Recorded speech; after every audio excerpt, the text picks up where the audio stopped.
Hey guys, I'm back again. Welcome to day 4 in the life of the Google Pixel Fold. If you're new here, today we're going to be taking another look at the phone's performance. I'm not going to be running any benchmarks or anything like that. I feel like those random numbers never really tell you how the phone actually performs in real life. So I'm just going to focus on my actual experience with this phone. I'm not going to do a deep dive in any of the specs or anything like that. I'm going to be testing out some apps, see how the Pixel Fold handle on day 4 with this phone. We'll start off with the battery life. Seems to be getting worse and worse each day that I have it. I wait until at least a week before making any type of conclusion. There's a lot of myth out there. People say that Pixel phones in general tend to get better with time, and after a week or so it should adapt to your usage. I've used the Pixel 7, 7 Pro, 7a, and 6 Pro, 6a. I guess it gets a little bit better over time, but not really.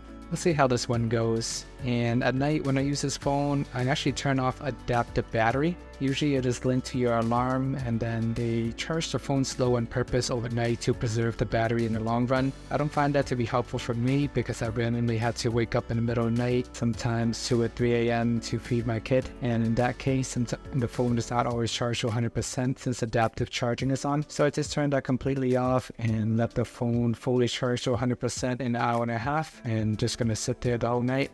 I don't plan to keep these phones for 2 to 3 years anyways. I'm not too worried about the long-term impact of having on the battery. And so far with this phone, first day I got about 15 hours of battery life, second day I got 13 hours, and today I got 10 hours of battery life. I woke up at 3 a.m., unplugged the phone. Currently it is 1 p.m. and I got to the 20% mark. I usually charge my phone once it's 20%. Technically it will last another hour or two, but still poor performance nonetheless. I haven't even left the house yet. All I did was watch YouTube, have podcasts playing in the background for a few hours while I was sleeping. I don't really like to focus a lot on screen on time in my videos because that's going to vary depending how you use your phone. The majority of the time when I'm using my phone, the screen is actually off. I'm just listening to music, audio from the speakers. So therefore it's always running, but the screen is off. So I'm going to have like a couple hours of screen on time, and the rest of it is just going to be screen off time.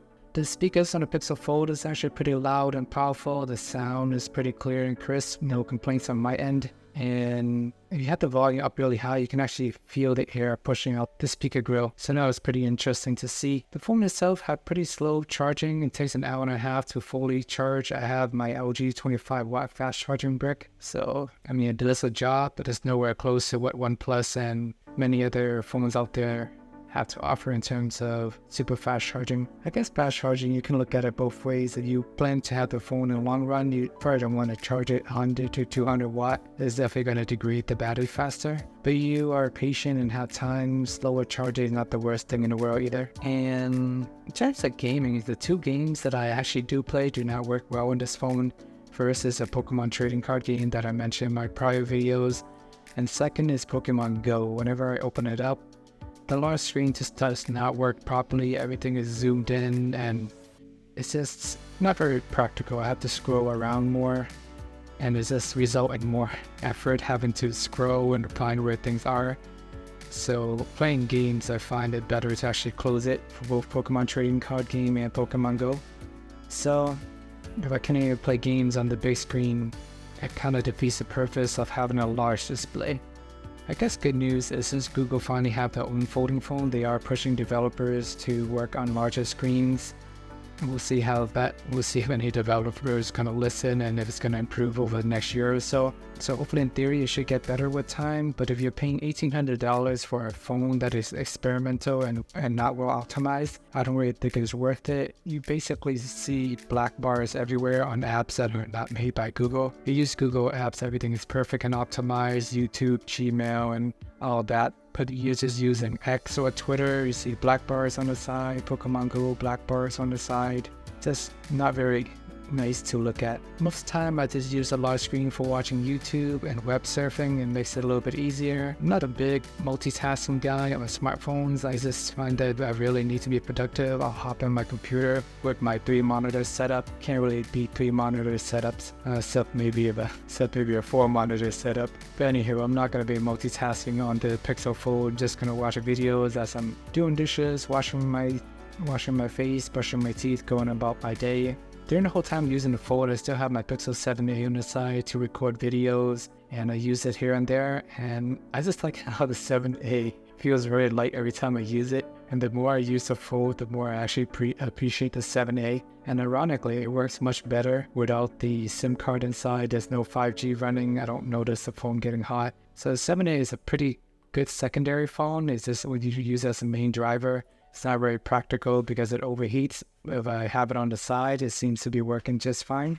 And during my first day of comment about not being able to preview yourself using the main camera, I stand corrected. There's actually a button you can press to do that, but at the same time it gets really awkward because you have to basically open up the phone in tablet format and turn it around. So you essentially got to walk around looking like a fool using a tablet to record videos and taking pictures. I don't think it's practical. Maybe it's better for like a wide selfie camera, but I wouldn't record videos or anything like that. And it's just kind of odd and not the most optimal experience. So technically you can do it. I just don't think I'm going to be using it that often. So after using the Google Pixel Fold for 4 days, I'm honestly not very impressed with the performance and just overall experience with this phone for how expensive it is. Half the apps not really optimized, and even using random apps like MX Pro Video Player, it somehow caused the whole phone to crash and freeze for a good 5 minutes. I had no idea why. And a lot of other apps you see just black bars everywhere, playing games that doesn't work properly, forcing you to use the front screen instead of the larger display.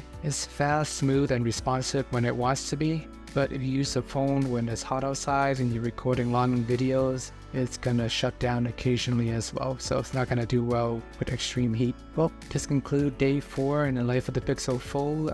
I still don't think it is worth it for the price, unless you got extra money laying around and you want something experimental, a work in progress phone, does not fully polish, and it's half-baked with a lot of flaws.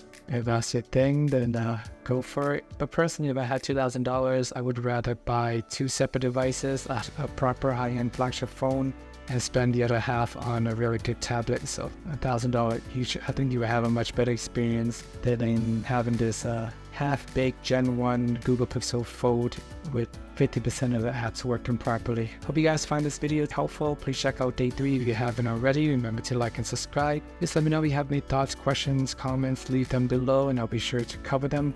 And see you guys in the next video.